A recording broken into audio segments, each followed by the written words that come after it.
তারা বিস্ময় নিয়ে তারার দিকে তাকিয়েছিল। Hello students, welcome to our channel শিক্ষার একাডেমি।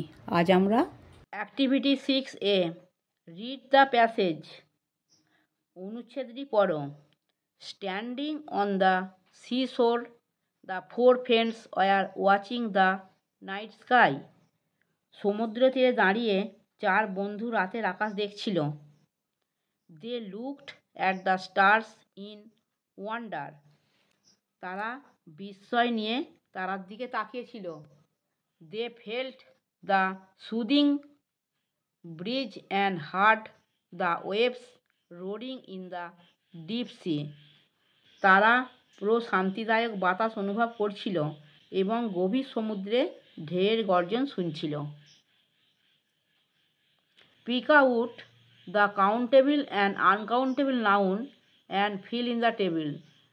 তুলে নাও কাউন্টেবল নাউন মানে হচ্ছে যেটা গোনা যায়, আনকাউন্টেবল মানে হচ্ছে যেটা গোনা যায় না। সেগুলো এই প্যাসেজটা থেকে তুলে নিতে হবে, তুলে নিয়ে এই টেবিলটা পূরণ করতে হবে। দেখো আমি ওখান থেকে তুলে নিয়েছি।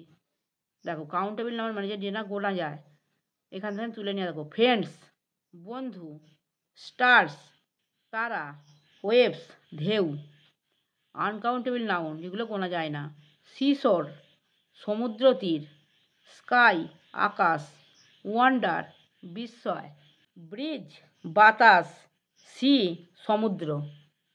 আমার পড়ানো যদি তোমাদের ভালো লেগে থাকে তাহলে এই ভিডিওটি লাইক করবে, বন্ধুদের মধ্যে শেয়ার করবে এবং আমার চ্যানেলটিকে সাবস্ক্রাইব করে বেল আইকনটি অন করে দেবে।